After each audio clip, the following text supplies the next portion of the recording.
Good evening, ladies and gentlemen. Welcome to this evening's live stream presentation. My name is John. I am the tattooed historian, and I'm joined by a man who wishes he was a DJ. That would be Pete Carmichael, director of the Civil War Institute at Gettysburg College, trying to change the music on this show. Pete, how are you? I'm doing fine. John, I'm changing the music in part to try to impress Erica Uszak, who's our guest this evening, and a student of mine who has, on a consistent basis, reminded me that the things that I think are hip are not hip, because by using the word hip, it reveals to the world that I am culturally disconnected. Isn't that the case, Erica? It's true. Yes, true. True. Very honest. Yeah. And then she told me on a bus tour that I used shade. Is that what or she said, did you just throw shade on me or something to that effect? And I had never heard of such a thing. Again, with further evidence that I am, again, as hard as I try to stay up with my students, I just can't seem to do it. Yeah, you'll have a TikTok soon. Yes. Please. The music I was playing is the music of Grimes, and I highly recommend her. And Erica was already dismissive of it. Erica, who should I be listening to these days? Oh. I'm just curious. I'm always taking recommendations from my students, and you're going to say you don't have any recommendations. I like it. I don't know. Who do you listen to, Erica? Who do you listen to? The Eagles. Wow. Weezer. Arctic Monkeys. Oh, I like the Arctic Monkeys. I like the Arctic Monkeys. Yeah, pretty good. Yeah. That's not so bad. Journey, REO Speedwagon, none of those like 70s bands that were real popular in the Midwest. No? They're good. Okay. You're good. Okay. I'm on a straight stick, so it's okay. This is going to really press her. Ready? Erica, tell us someone that we shouldn't listen to that you don't think is very good. That's tough. She's going to say something I listen to. I don't know. It's turning into the bus tour again. Do you think like the Rolling Stones are overrated, or the Beatles, or? Nope.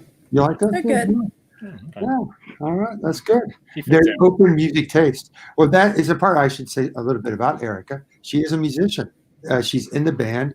You played the trombone, right? No. What do you play again? The clarinet. Clarinet. Right. I always get that. We have a research team, Erica, that always gets these little facts wrong. So I told you. Some more fun facts about Erica. She is from Ohio. This is our third guest from Ohio, John, if you're keeping that tab. This is like the presidents. We just can't get rid of the Ohio presidents. Can't get rid of the Ohio people. Erica is desperate for heroes in Ohio. Behind her, she just told the Wright brothers. John, when you think of the Wright brothers, what state do you think of? I think of North Carolina. Absolutely. Listen, flight. Ohio doesn't have that at all. And then he's claimed a bunch of presidents from Ohio that they didn't associate themselves with the Buckeye State. And that is Benjamin Harrison. He's from Indiana. He did not claim it. He is a Hoosier through and through. Oh, yeah. Yeah, Exactly. No, we'll let it slide. We'll let this one slide. Right. So Erica, she is in the marching band, and I should also note that she is a history major. She'll be a junior this year, and she's also Civil War Air Studies and Public History. And she is this summer going to be at Fredericksburg. Erica, our audience has met two of your colleagues, Ben Roy and Cameron Sowers, who will also be joining Erica on the battlefields. Erica, I believe your duty stations are Chatham Manor, which is a site that a lot of folks have not seen, maybe have been to Fredericksburg. It is certainly worth one's time to see this 18th century plantation that interprets not just the history of the house, but it offers, I believe, the very best view of Fredericksburg, and it's, as many people know, in essence, the launching pad for Burnside's crossing of the Rappahannock and then going into the town. So it is, it's well worth making a visit to Chatham. And then your other stop, Erica, I believe, is the Sunken Lane and the Stone Wall, discussing the Battle of Fredericksburg. So before we do that, I did overlook an important fact about Erica. She is an absolute devoted follower of U.S. Grant. She loves Grant. Loves everything about Grant, and I'm okay with that. I think that's a person who is worthy of our devotion. It's too bad, Erica. God, you got to Fredericksburg. They should have had you work at the Wilderness or Spotsylvania. Yeah. I wanted to work at Fredericksburg. I wanted to do the Sunken Road walking tour, and I also wanted to work at Chatham. So I'm just curious, was there a reason for that, or you're just interested in this? I went to both of those sites in 2017, and especially the Sunken Road, I just have this memory of it was my grandpa, my dad, and me. It was a hot 98 degrees, high humidity summer day, and my grandpa got tired of walking, so my dad was like pushing my grandpa up the Sunken Road in a wheelchair, and it was just like a very memorable, just multi-generational. That's very cool. It's a personal memory for me as well. I'm not trying to be the academic who puts the wet blanket over that memory, but it just reminds me of why people go to museums and historic sites as adults. It's those kinds of memories. We often overthink these issues as to what draws people to historic sites. It often comes down to a family experience, often something that's very personal and in some ways even disconnected from the history of the place itself. And so when people rightfully are concerned at the lack of diversity that we have at Civil War sites in particular, there are, again, many reasons for that. But one reason is that poor people, and I don't care what their color is, but poor people often don't come to places like Gettysburg with their families. And you can hardly blame them. If you got a 9-to-5 job and you get 1 or 2 weeks off during the course of a year, my hunch is that you're going to spend that recreational time somewhere else. Kings Dominion or Kings Island if you're in Ohio. What's the big amusement park in Ohio? Cedar Point? Cedar Point, yeah. That have just ridiculously scary roller coasters. I'm not a roller coaster guy. You are? You are. I'm not. No, I'm not. No height. Definitely is not. Are you a roller coaster person, Erica? not really. I absolutely am not. I've done it once. I was utterly terrified the entire time. So I'm sorry I moved a little bit away from that story. I'm glad you're going to be able to give walks there. So I suspect that you're going to have lots of questions about Ambrose C. Burnside. And I know you've been thinking a little bit about this. And then we're going to get to our main topic here in just a little bit. But I'm just curious what some of your thoughts are about Burnside, or what are your thoughts about, in anticipation of what visitors might ask you. So you want to know my opinion on Burnside? Yeah, or what you're thinking about, how you might the questions you might raise about them, about how maybe visitors might, their perceptions of Burnside, and how you think you might handle it. Well, I know before when they offered the position to Burnside before, and he turned it down twice, mainly because he thought it was also McClellan who had the position before of commander of the Army of the Potomac. He thought that'd be a slight to him because they had been friends, and Burnside had stayed at McClellan's house for a while, and McClellan had offered him a job in the years before. Mm-hmm. And he also knew about himself that he said that he didn't have enough qualities. He didn't think he possessed the qualities enough to take that position. And I think it was good that he was able to recognize that himself. Right. But he ended up taking the job because he didn't want Joseph Hooker to get it, who was his rival. I know that one of the books I was reading noted that he was known for being stubborn.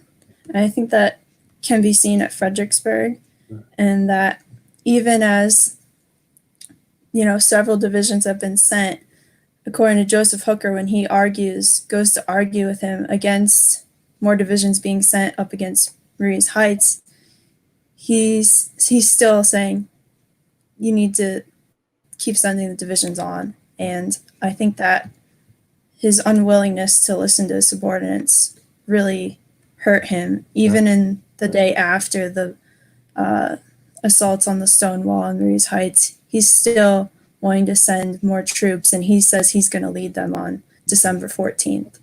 We're still contemplating that.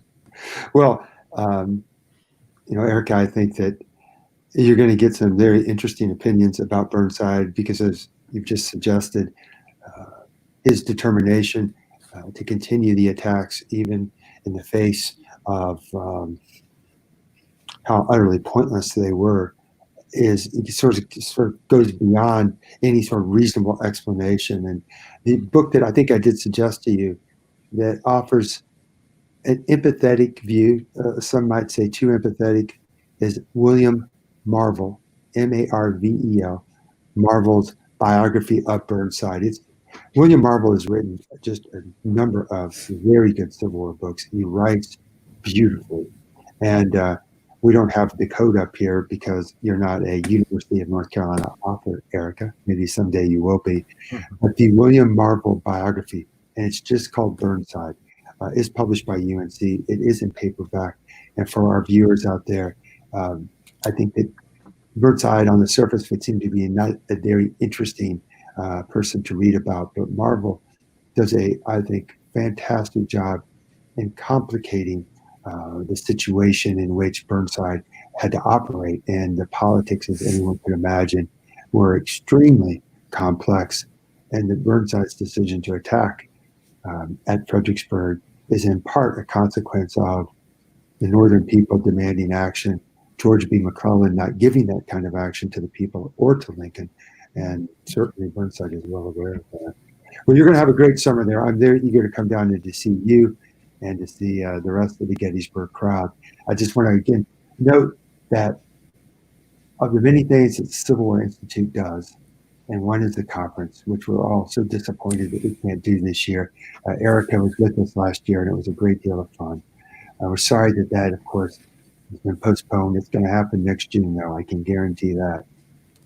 But what we have continued to do is to send our students out to the battlefield parks as Brian Polanka fellows. Erica, this will be her first summer doing it, and it's going to be a lot of fun. We're going to do another show. We'll do it with you and the boys in the fall, and get your impressions of your first summer at a national park. I'll turn it over to John, let him just shoot away here, because I should note here we are discussing today Corporal Cy Klegg and his Pard. It is the classic. It absolutely a classic that is, I think, not just forgotten. It doesn't even get the attention that it deserves. Mm-hmm. And you can get it. There you go. You can get that on Amazon and clearly in paperback. And it is an absolute joy to read. And Erica, in just a little bit, is going to tell us about her research. So, John, I'll let you go ahead and start off. Well, awesome. I'm glad you held up the reprint of Corporal Cy Klegg and His Pard for everyone to see. I actually have two originals of the later versions of those. Cy, Shorty, and the Boys on the March to the Sea, and then Cy, Klegg, and Shorty, the second year of the war, or of service. I think Cy, Klegg, and Shorty is, Cy, Klegg, and Shorty, this is 1898 copy of that, which I think is first edition. And then Cy, Shorty, and the Boys on the March to the Sea, I think that's 1902. So they made several versions. So it's pretty cool that we're going to be talking about Cy and the guys tonight. And Erica, I want to say, this is an awesome topic, and I'm glad you're doing it, because this is one of the classics that's often overlooked. And because we talk about another one, which we're going to probably bring up later, Hardtack and Coffee, and Cy's usually forgotten and thrown off to the side. So what interests you in this book? First of all, it really grabs your attention. You're like, you wanted to research this a little bit more. Well, I was personally drawn to him because Dr. Carmichael had mentioned the book before, and I found out that it was also of personal interest to me because he was from the Cleveland area. Mm-hmm. And when I first started this project, I went to the Cleveland Western Reserve Historical Society, where all his letters, and there's just tons and tons of letters. And I don't know how he found the time, but he wrote he was just a prolific writer even in the wartime. And, you know, Eric, And Eric, I'm sorry to interrupt. What I failed to mention is the author of the book is Wilbur Hinman, right? yes, We should say Wilbur Hinman, and you can tell us a little bit about Wilbur Hinman, who is the author of Corporal Klegg and His Pard, right? And when you're referring to the letters, Eric has been yes, referring to Hinman's wartime letters that he had. Yes. So go ahead, yeah, Eric. yes. Get that background information. Yeah, so I was looking at those letters, and then I started looking at his novel and how I could see the changes over time of how his view changed of the war and of sacrifice and soldiers into his post-war novel, which was written in 1887, Corporal Klegg and His Pard. So let's go back to the letter. So yeah, you read this book, and you and I talked about it. And Hinman's, again, letters, wartime letters, are all at the Western Reserve. So you spent some time looking at the letters, right? And you were reading those letters. What were some of the themes that came out of those letters that you found moving or you found important? One definite theme is that he hates the Copperheads who insist that they're going to do a negotiation with the South, and that he says that any negotiation would be cowardly, because if they were going to do some sort of negotiation, it should have happened before all these young men were killed. So a repeated theme in his letters is that they have to continue the fight. They have to keep fighting no matter the cost, because it would make the deaths of his fellow comrades in vain if they just gave up the fight and surrendered to the South. So that's how he gets through his war, is that he draws that motivation is we can't let the fallen down. We have to make their sacrifices. Erica, that's nicely said, and I think what you have illustrated is how Hinman's ideas of union, his patriotism, that we talk about on the battlefield as that these are men of duty. What you've done for us, if you've unpackaged that, right? And you've unpacked it, is the word I meant to say. You've unpacked it. You've shown us how his sense of being a brave and honorable man rested upon the continuation of more killing. And that in no way takes away from the idealism that I think Hinman felt for the Union cause. But it reminds us of how a sense of duty cannot just be reduced to a sense of duty. I mean, what you can describe, it shows us that his pride and sense of being a man can only be protected if the killing continued.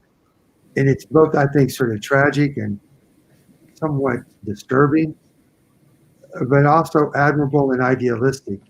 It's all of those things. And so he felt that particularly strong because, as you point out, the Copperhead movement, for our viewers who don't know what that's about, is an anti-war movement in the Midwest, mostly in the southern part of the Midwestern states, that took a very strong anti-war position. Sometimes that anti-war position, at least in the eyes of many Union soldiers, bordered on a disloyalty and being traitors, being seditious. So what were some of the other themes in the letters that struck you? I was just going to add, like, he also adds that those who are complaining that they want to negotiate the war, that the war has to stop, are mainly the people who aren't there at the front lines fighting the war. So he's saying, come on down and fight the war if you're so eager to end it. I would say another theme in his letters is that he definitely thinks that there is a gap of understanding between the civilians and the soldiers. In one of his letters, early letters in November 1862, he enlisted in November 1861, Hinman did. In his November 1862 letter, he says, "You at the North will never know what war is." And the thing is, it's kind of contradictory, because he does depend on that home connection a lot, and he continues writing to them very extensively. So he obviously wants them to try to understand something, but it seems that he's often frustrated on the limits that he can express it. And sometimes he's just forced to say language cannot convey what it is. You have to feel the experience. So he's definitely discouraged that they can't quite understand what he's going through. And then that discouragement turns into frustration when there's civilians like the Copperhead movement who are just not helping the war effort at all in the way that he sees it. So, Erica, that important theme, again, that you've articulated nicely for us, should we see that as comparable to the detachment or disintegration of relations between Vietnam soldiers and the home front? Do you see parallels there, or do you think that's too much of a stretch? I think that might be too much of a stretch. I mean, think about all the things that Civil War soldiers don't have access to, like Vietnam soldiers, like they had television and probably a heavier media presence than Civil War soldiers. So, you know, Civil War civilians are getting watered down images and like Harper's Weekly and stuff like that. Right. They're not, even though the photographs are out there, it's still, in order to get mass production of prints sent out to the public, it's going to be, you know, lithographs and stuff like that that aren't capturing that same sense of the realism of the brutal battlefield. I'm going to let John jump in here and give us some broader historical perspective. Before he does that, very quickly, I know this is a book, Erica, that you have read, Embattled Courage. I'll hold it up here for our audience. Embattled Courage is a book that still generates a fair amount of controversy. Gerald Linderman, who clearly was influenced by the Vietnam War, he was not a veteran, but he came of age as a scholar in the 1960s and early 70s. And he was really the first historian to suggest that there was a gap, a jarring gap between the experience of soldiers and civilians, the very thing that Hinman identifies as well. Now, many believe that that led to disillusionment among the Vietnam soldiers. I think, Erica, as you're pointing out, maybe that didn't happen in the Civil War. But nonetheless, we see in Erica's observation and in this, again, very important book, this connection, this link between the home front and the military that is absolutely critical if we want to fully understand the totality of the soldier experience. And so, John, I know you have thought a lot about World War II and World War I as well as the Civil War. In these tensions that one finds between soldiers and home front, do you see commonalities here? Do you see differences? Well, as Erica said, there are definitely differences in how they get the information, how people at home receive the information, how men on the front line receive information from back home. There are definitely differences with that. There is always this timeless tradition of men who see combat, nurses who see the wounded, etc., see combat and conflict differently than the people at home who don't experience that kind of brutality and such. And but you see it in the First World War, you see it in the Second World War. You know, it's a timeless thing that goes on for a long time. The really interesting part with Cy Klegg from the book, for me, that I wanted to touch on with Erica, was the fact that this is another one of the millions of citizen soldiers who decides to put his pen to paper and try to make an impact. And I'm wondering, Erica, why you think Hinman decided to do this and what the work meant to him. I think he wrote it. I think going off of the wartime letters of how he was trying to get his family and friends to understand the war, but he found that he was often frustrated. I think that continued to be a goal in his post-war novel, that he really wanted the civilians to understand what the war was like. And I think that's seen also, and that's why the book is used also for like reenactors, is that it shows like different aspects of what the soldiers lived through and what hardships they had to endure, and also like the very mundane aspects of their life. I don't know. Could you pull up the page 93 screenshot? Page, yes, I can do that. I've got it over here. Make sure I hit the right one. That's all.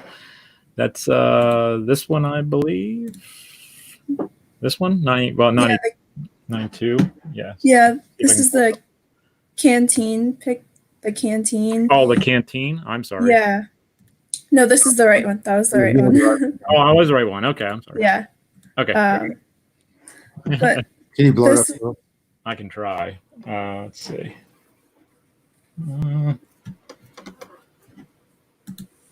That's about as big as I can go. I can try and make it a little bigger on here. Nope. Sorry.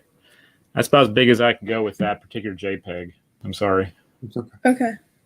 Well, anyway, this screenshot is a picture of how the illustration shows all the different ways that a bayonet, I think, in this one can be used. So one of them shows them using it to hold like a candle. Another one uses it. He's got like some food pierced through the bayonet. So it's supposed to be the civilians romanticize as, you're going to bayonet a rebel soldier with it, but in reality, it's used for much more mundane tasks. But he's also trying to explain like to civilians how life really was at the camp and really how much of the hardships they had to go through because Earl Hess in I think it was Northern Liberty and Progress. Yeah, Liberty, Virtue, and Progress. Yes. He talks about how in 1880 society and like the Gilded Age, there was a lot more emphasis on wealth and admiration centered on wealth instead of self-sacrifice. So I think Hinman was also going against that culture that was centered around wealth, and the sacrifices of the soldiers were perhaps fading, and he really wanted the civilians to appreciate all the hardships that they went through. Eric, that's a really nice connection to Earl Hess's book, which it's right on my shelf here. I got some others I was going to show. Liberty, Virtue, and Progress, which I believe is Earl's first book. It is a book that anticipates James McPherson's book that many of our viewers know, For Cause and Comrade. But if you can get Liberty, Virtue, and Progress by Earl Hess, it's well worth, I think, one's time to read it. It's very, very good. I want to go back, Erica, again. You did a nice job with the bayonet and how it functioned in different ways for soldiers. But you made this important point that I'd like to stress again, is the bayonet at the beginning of the war was central to that anticipation or that vision that combat would be highly dramatic, it would be very individualized and very personal, and that ultimately that courage and that bravery would decide the day. Now, let me ask you, with the book Klegg and His Pard, right, with this, is this book devoted a lot to battles and fighting? Like, if I'm going to pick this up, what am I going to mostly read about? You're going to mainly read about the daily life of the soldier and how Cy changes. Cy, the main character, short for Josiah Klegg, he enlists the army because there's this really dashing looking officer walking down the street, and he's a young man at this point, and he thinks, wouldn't it be great if I was in that uniform? And the society kind of is, all enthusiastic for the men to sign up. So he signs up with this vision of glory and that, the life in the army will be like comfortable and they'll be on feather beds and everything. And then once he gets there, it's the complete opposite of what he thinks it will be. And so the novel kind of tracks how he comes from a naive soldier, and then his pard Shorty is kind of guiding him through the war at the beginning. And then by the war's end, he's changed into a grown man and knows how to be an effective soldier and knows how to deal with things on his own. Tell us, yes, well said. And tell us about how he looks physically when he goes and joins. He said he becomes a man when he's a volunteer. Can you describe him for the audience? Cy is a chubby young man who he goes into the army. Yeah, do you have the picture? Yeah. I forgot about this picture, but there's that picture. I think it's in your book, Dr. Carmichael, of him with all the knapsack and the blanket, and he's just completely overloaded. And there's this one chapter in the book where Shorty's like, "You really don't need all that stuff," and Cy is just bound and determined to carry all of it, and because it has such sentimental value to everything at home. So eventually, there's this one picture. It says how Cy came into the war, and he's got all this stuff on him, and then how Cy came out of the war, and he's got just his basic stuff, no knapsack or anything. Mm-hmm. And Erica, the importance of the uniform, of what we would call the material culture, right? The things that he carried, and I think you just hit it right on. The beginning of the war, he wants to carry an apothecary basically on his back and his knapsack, and everything, as you said, has a sentimental value and a connection. And when we see in that change of his physical appearance, as well as the changes in terms of what he carried, that we can see that transformation from volunteer, eager green volunteer, to a tough, hardened veteran who's at the core very much a pragmatist. Mm-hmm. Mm-hmm. Can you tell us a little bit more about, and I'm going to find that picture that you mentioned of the transformation of Cy. I'll get that in just a moment. Can you talk to us a little bit about the relationship between Cy and Shorty? So first tell us about Shorty, Erica, and then tell us about how they forged this pretty amazing bond. Yeah, so Cy and Shorty are enlisted in, I think, the 200th Indiana Company Q.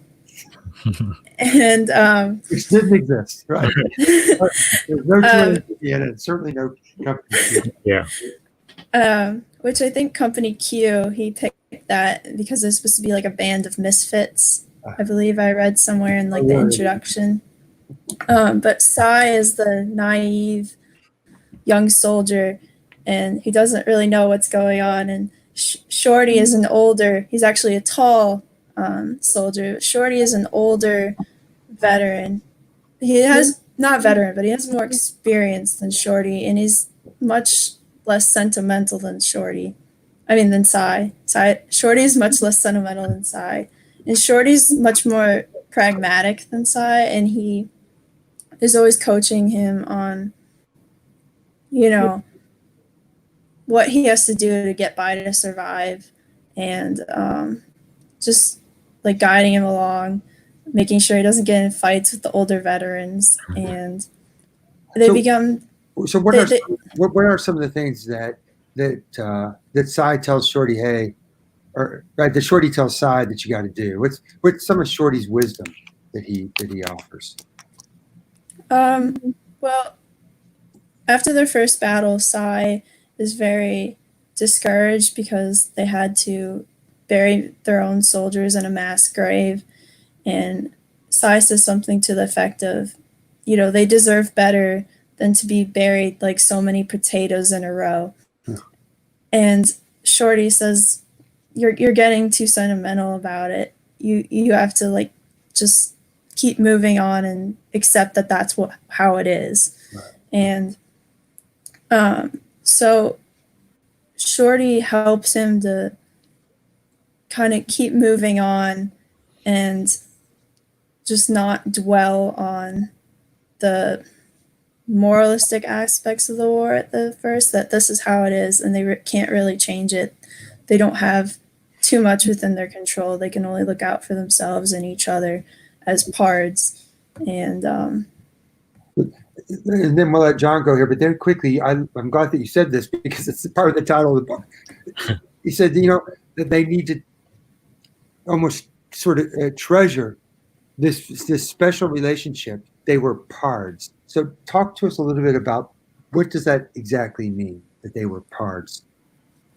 So a pard is short for partner, and how Hinman describes it is that they became almost like brothers, and that is something that repeats in his letters as well, that besides their family relatives, they feel as close to their partners and their brothers in arms than a family member, and that they really develop this relationship with their fellow comrades because they've, shared the same canteen, they've suffered through the same things, they've helped each other in battle, and there's really no other experience like it that can create that bond when you're going into battle and you want to trust the guy next to you that you're going to do your duty and he's going to do his. Mm-hmm. Erica, back in the day, we as reenactors would read Hardtack and Coffee, and we would sometimes get our hands on the Klegg series, and we would read through them to greatly understand how to sleep in the field, what to eat, and things like that. Looking at it, though, we learned those kind of things, but we barely learned about the brutality of war in most cases, other than those small little snippets where it's like a mass grave or something else later. Do you think that when this book came out, or when it's read later in the 90s, when it's reprinted, do you think it almost gave a kind of suppression to the brutality of war for our viewing public, our reading public? Or do you think it added to what was already out there? I think his main point is that it's interesting how there's the shift between the mass grave scene where Shorty says you have to get over, seeing all those guys laid out in the burial. But then he, at the end of the book, you have Shorty dies, and it's this very sentimental, what Victorians envisioned as the good death. And it's, he says a short little prayer for Shorty, and he, tells him the victory is won. And it doesn't offer that brutal, death. I'm not sure why he chose not to emphasize the brutality of it as much. But I think he also wanted to show that, the mundane aspects of it, and, the marching, the long marches and the wet weather were also like a huge part of being a soldier as well. Mm-hmm. And yeah, I think that the book does a remarkable job in capturing the day-to-day grind of being a soldier, and that every day is a day in which the quest to survive is paramount. And so, I expected in doing my work on the common soldier that I would not find so many men complain incessantly about the lack of pay, and that the paymaster was, months late. And so that men, again, on both sides, were almost always on the brink of impoverishment. And that to get through the day, they could not, of course, rely on Army rations. They were neither sufficient in quality or quality.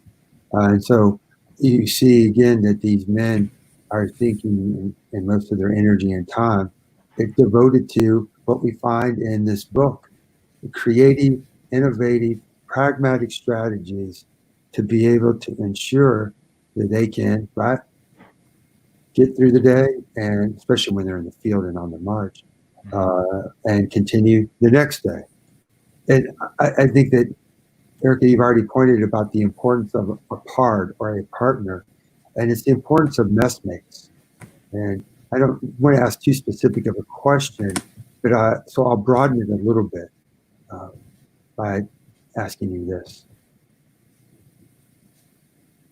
Sign and Surety developed this very powerful relationship. And I'm kind of speaking to what John's saying as well. It's one could conclude that God, this relationship seems too sentimental, too emotional, almost too neat in places, because there's this growing dependency and affection that these two men have for each other. And so here's now comes the question. What takeaways or understanding should we have about the nature of comradeship in the Civil War based on this book? Right? Or in other words, how does this book offer us some insights into the nature of comradeship? I know that Hinman, he links, the whole idea of the book is that they're fighting for very personal reasons, that this war requires the utmost commitment to them, potentially, they lose their lives. And he links the Union with his comrades. In one of his letters, he says that they've been toiling. He said they've been together every day for years, toiling and battling for the glorious cause. In one of his letters, Hinman's letters, yeah. And in the novel, when Cy declares that he's going to re-enlist, then Shorty also decides he's going to re-enlist and says, "I ain't going back on my part." And Shorty says earlier in the book that he's not even sure why he enlisted, that he didn't feel the strong tug of patriotism. But because Cy says, "I'm going to re-enlist," then Shorty says, "Well, I'm going to too." So there's this, sense that they're just linked together. They're going to fight through it together. So I'm going to quickly interrupt. That's fascinating to me. So you're going to have to speculate here, I know, but I'm going to ask you to do it. Can you help me understand why Hinman's letters that you've already referenced and essentially quoted, that he is deeply patriotic, he believes in the Union cause, has no toleration for any kind of criticism of the war effort, considers people who do that to be traitorous and seditious, and yet in his novel, it appears that he has removed the motivation of these two men from high ideas and patriotism, right? Is my take, is that correct? And if it is, explain to me what in God's name happened. How can you go from taking the war as a war that is, again, for a political purpose that he clearly believed in, to a post-war novel that seems utterly disconnected from the politics? I think he feels that there's a deep difference between the war that the politicians envisioned and the war that the soldiers actually fought.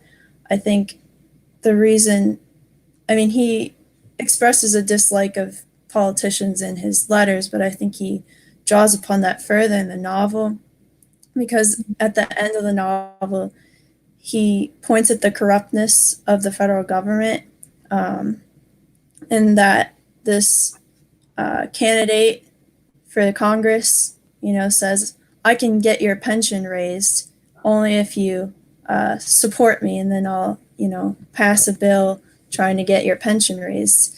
And then the candidate just kind of leaves him at the wayside once he's elected and doesn't really do too much to get his pension amount raised, which his pension amount, after taking years and years of, trying to get this pension, it's $1.73 a month. And so at one point in the novel, he says something about how he feels like the government for which he fought so hard for and labored for so many years seems that it no longer cared for his services or something like that. Right. And so I think he feels like he's essentially abandoned by the government and the politicians. So I think that's why he kind of distances himself from the politicians, what they said the war was about, and what the soldiers said the war was about. Erica, I think you nailed it. And I think you've nailed it because it's clear that Hinman became disillusioned after the war to some degree. And he certainly became a little bit cynical toward the government, probably the issues he had with his pension, if he had any, certainly other men did. But we can see, again, one of the great challenges in dealing with soldier memoirs is that they often pushed aside the politics of the war. And again, there's many different reasons why that happened. For some, they were writing memoirs that were devoted to reconciliation, and thus they didn't want to get into any sort of sticky situation that might involve that the war was over slavery and the cause of union. But in Hinman's case, he reminds me a little bit of a Hoosier writer. Ohio cannot claim him, is Ambrose Bierce, right? And Ambrose Bierce wrote these really powerful accounts of his war experience. And I think one can see in those accounts that he also turned a little cynical. And if you read into that, it would lead one to conclude that he wasn't very patriotic at all during the war, which I don't think was the case. Mm-hmm. Eric, I know you had some other documents you wanted to share with us. Did you want one in particular right now that you'd like for us to see? I'm not sure how well it will turn up. That's on me. No, it's fine. Well, the two images that I have were we already discussed are about the mass grave scene and Shorty's death, and kind of comparing those two between, you're getting too sentimental, and then there's the very sentimental aftermath of Shorty's death.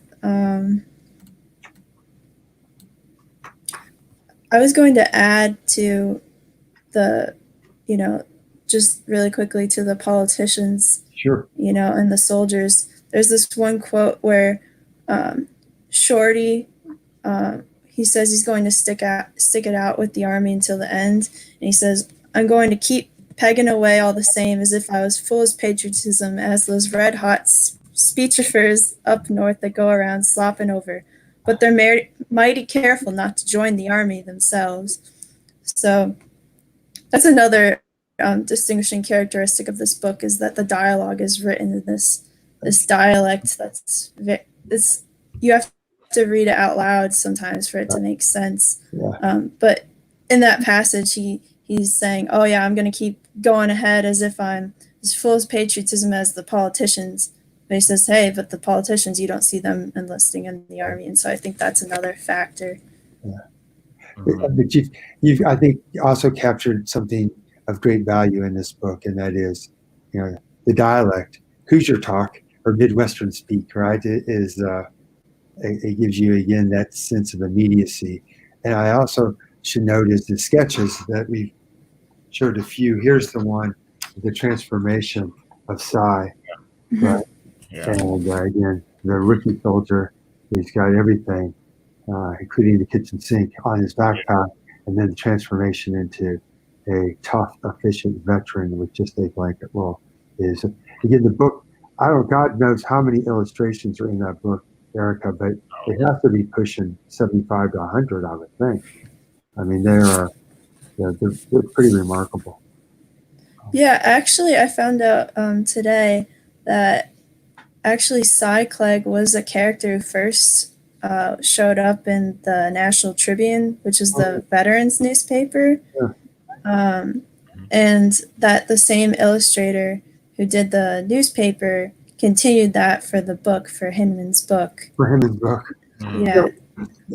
Erica, when she was at the Civil War Institute, had the opportunity to meet Hinman's, and I'll just let you take it away from here, one of Hinman's relatives. Can you sort of tell us about that and the correspondence that you've had with him? Yeah, so when I was at the working at the Civil War Institute last summer, I met Kirk Hinman, and it turned out that he was the great-grandson of Wilbur Hinman, the writer of Corporal Cy Klegg. And I got to talking to him about the novel and a little bit of the research that I was doing. And he gave me his card and, said that he might give me a tour of Johnson's Island, because he also lives in the Cleveland area. And he also gave me one of the typed up copy of one of Hinman's letters and a few other documents. And we went, me and my dad, and he took us around a tour of Johnson's Island, where Confederate prisoners were held. near Lake Erie. Did he have And any so, stories, did he have any stories at all about his great grandfather? Any family stories he passed down? no, he did say that most of the relatives have moved out of the Ohio area, and that he is descended from one of the sons. I can't remember which, but Wilbur Hinman had 2 sons and 1 daughter, and he's descended from one of the sons. Wow, that's awesome. Yeah. So, Erica, we 3 historians who are in this conversation right now, and some of the historians who are in the comment section, when we go through Klegg and his Pard and all the other works that came out at this time, how do you think we as historians should embrace these kinds of books, and what's it do for us as historians? Well, I think that this book, especially in, it gives it a story format, which, Hardtack and Coffee doesn't quite do as well. And I think the fact that he has it laid out as a novel really shows how, the young soldier kind of goes from being really naive, like too naive and not knowing anything, and growing up to be this, well experienced, trained soldier. And I think it really, shows how much of a personal commitment these soldiers had, even if they were like Shorty and they said they didn't really have much patriotism behind them, but then it's shown in how much they sacrifice and how much they suffer for the Union and for each other. And I think it just does a really good job, especially with the illustrations, of showing what exactly that life is like. Especially Hinman's goal at the time was to show those civilians, war wasn't, this romantic thing, and here's all the mundane uses for all our equipment and the canteens and bayonets and stuff. And I think it does a really good job. What was with the canteen half? Do you remember the various uses for a canteen?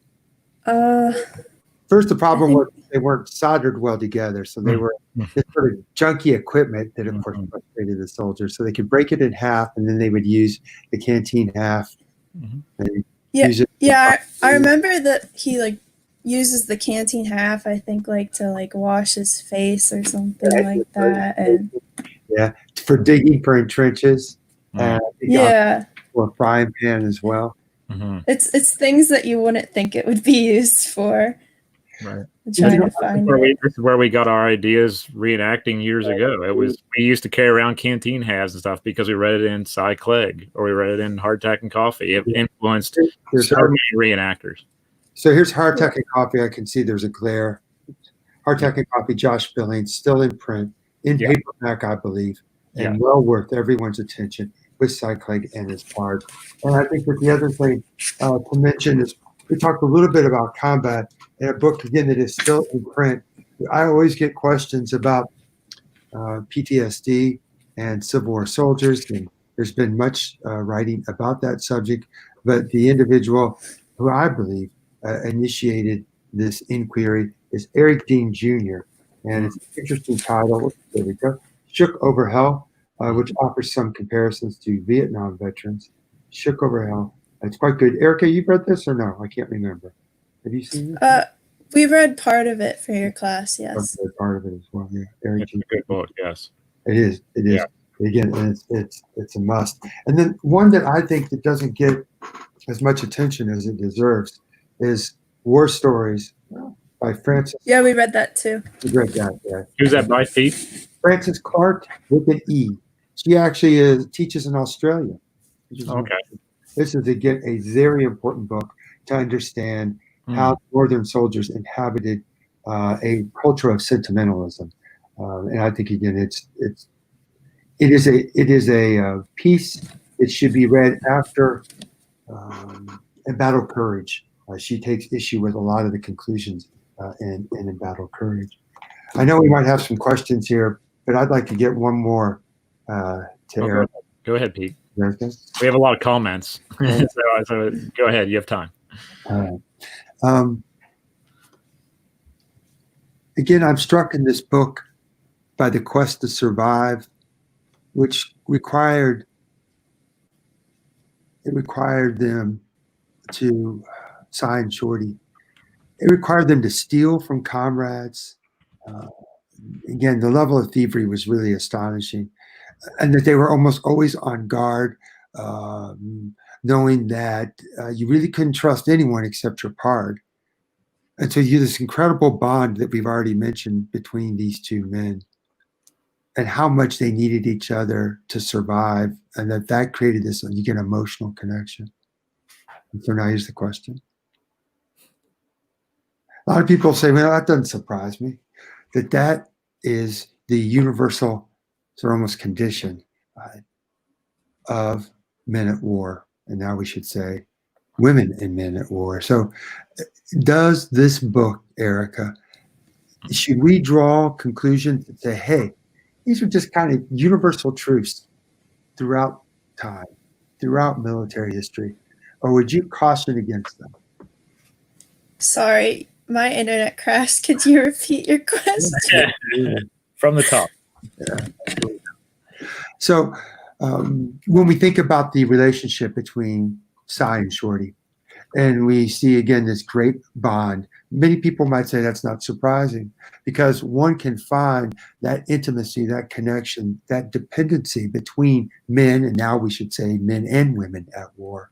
And so what we find inside Klegg and His Pard is we find a book that speaks to universal truths of soldiering, that you can find that connection, that sense of comradeship throughout time. Are you comfortable with that conclusion? Or do you think that maybe, it should be refined a little bit from what I've just said? I mean, I think the idea of Klegg is that, having that person to depend upon that, will be at your side and suffer with you and cheer you up and guide you through, the unknown. And that I think it's very I think it's very, at least, comforting to Cy as a very young boy to have the older shorty looking after him and, kind of guiding him away from the dangers of battle. And so I'm going to press on that. So good. That's a great description. Erica, are you comfortable then for someone to conclude, yes, what we see in Cy and Shorty, that's the nature of comradeship. It always has been, always will be. And if you want to understand the military experience of war, there you have it. It's about comradeship. Put aside these ideas. Put aside that these men were thinking about politics. What these men thought about was, let's get through the day, let's survive, and guess what? We got to do it together. And I'm now fighting, not for my nation. I'm fighting now for the guy or the woman who's next to me. How do you think that's a good conclusion? Problematic? I think that's a good conclusion, but I think that Hinman also, I think he also he links that it's very important to him that they're fighting for each other, but he also reaffirms that commitment to the Union in the novel. He doesn't stay away from that, even though he voices his opinion, negative opinion of the government that he fought for. He still believes that his sacrifice was worthwhile for the Union. Okay, good. Yeah. Erica, there's someone in the comments who took my question, so I'll let them ask you this question. Because you're a student, this is a very important question to ponder. What does she wish to do following her time as an undergrad career path? You've studied under Pete Carmichael and others. Do you have any ideas for, after you're done at Fredericksburg and you finish up at Gettysburg, do you have any ideas for paths for the future, or are you still kind of open-minded about the whole thing? I'm still open-minded about the whole thing. I'm hoping that, I'm very fortunate that I get to go to Fredericksburg this summer, and I'm hoping that will give me idea of, I want to go on the track of public history, something along those lines. And I just want to see how that goes for the summer and, see if I really enjoy how that works out. Mm-hmm. Right. That's awesome. As her advisor, I can say whatever course she selects, whether it be the academic route in grad school or public history, Erica is going to do exceptionally well. We just have to get her more culturally up to date. And of course, I only have 2 more years to do my job there. But otherwise, she is like so many of the students that I have at Gettysburg College, smart, they're dedicated. And again, I just want to brag just a little bit about her. The very fact that she makes connections to what other scholars have written, and she extracts their ideas and understands the importance of ideas. Erica, we've talked, John and I, about issues relating to public history and academic history. And there's too many people out there who are, I think, badly misinformed when they try to make this sort of adversarial relationship between public historians and academics, and that public historians, they're the ones that tell the dramatic, exciting stories, and it's the academics who, just talk about the books and the high ideas. I think that is an unfair and inaccurate generalization. And it's my hope, Erica, is that this summer that you'll be just one more example of how going to a place like the Sunken Road is a place where you can give a powerful and dramatic recounting of December the 13th. But I also hope to God, and I'm quite sure you won't do this, and that is just simply let people go thinking, well, this is just one grand tragedy. Rather, I hope that you can raise some very important questions about the meaning of that slaughter. And to raise those questions requires ideas. And so, good public historians are public historians who know historiography, and they know how to talk about it, as you did tonight, without, of course, hitting people over the head with a bunch of book titles like I did. Throw out various books out there as well. And I'll just throw this out there, John, and we'll have to debate this maybe when we'll get Jim Broomall on the show. Erica, I think you're going to get a lot of folks who are going to reflect upon what Union soldiers did on December 13th, and you're going to talk about the sacrifice and how these comrades, these survivors came together. And people will say, well, that is been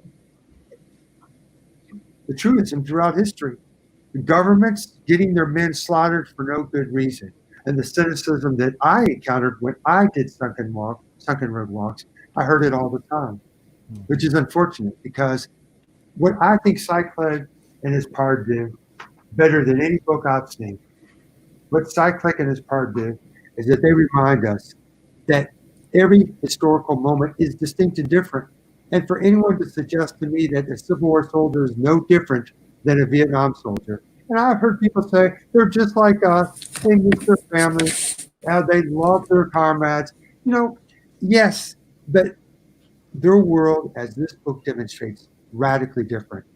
You can't find a U.S. soldier who's gone months without pay. You can't find a U.S. soldier today whose wives or families or husbands who are back on the home front don't have a support system. You can't find a U.S. soldier today that doesn't have, within the Army, a medical community that will help them with physical issues, with mental health issues. I'm not saying it's perfect, but I can tell you this.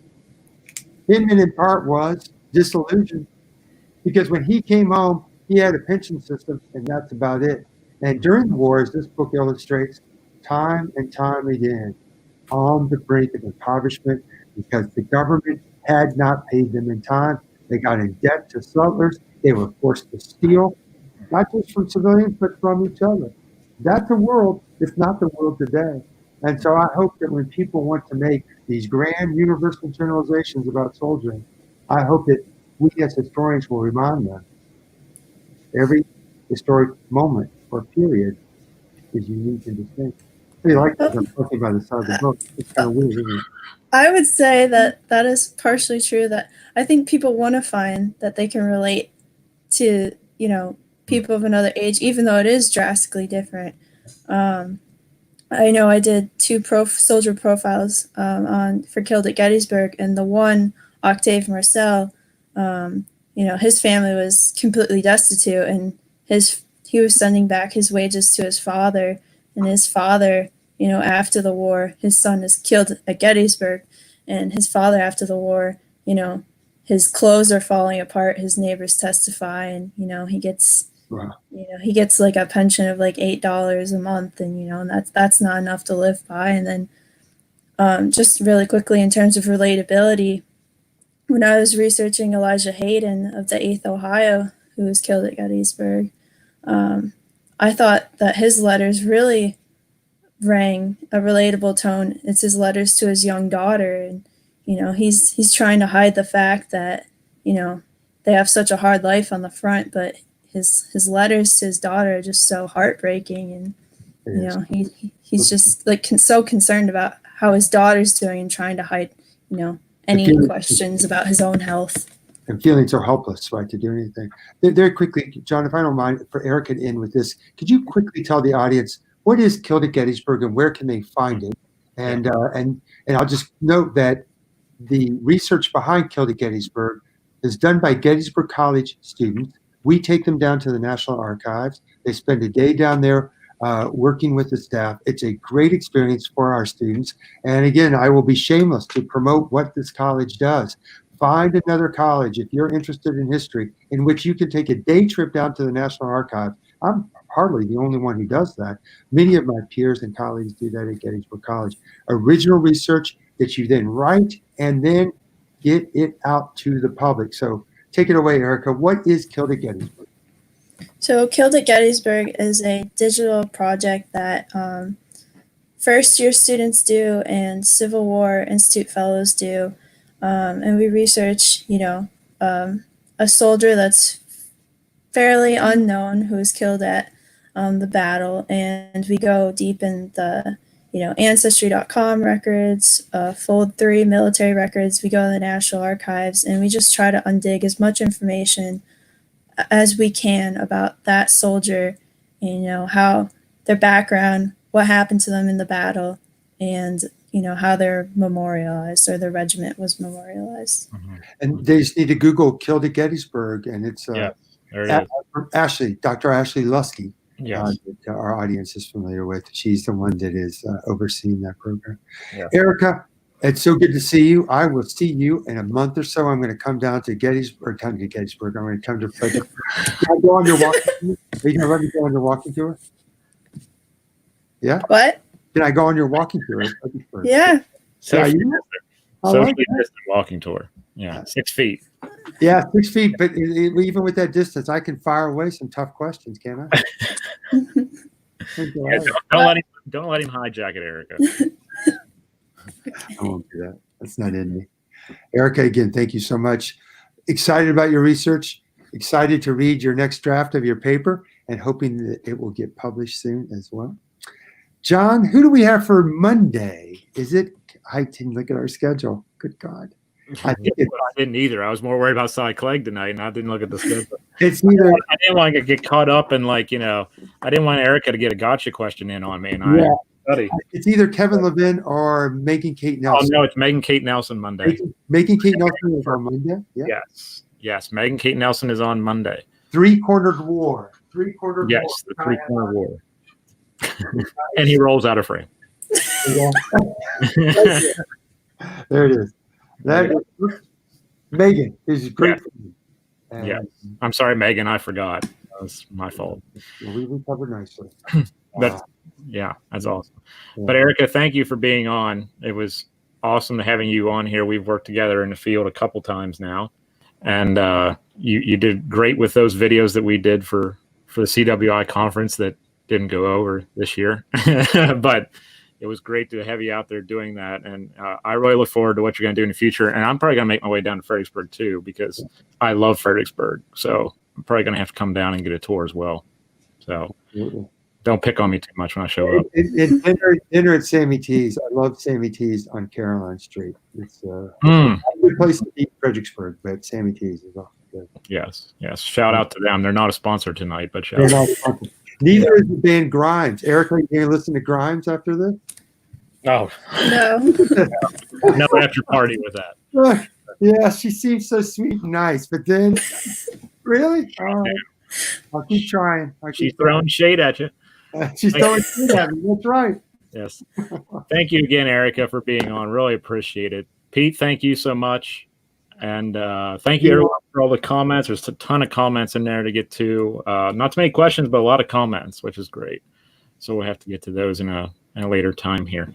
But thank you all for watching again. As you guys often do, I see names that pop up every time we go live. So thank you for that. Really appreciate that. And we will see you Monday evening at 7 o'clock with Meg and Kate Nelson. Take care, everybody.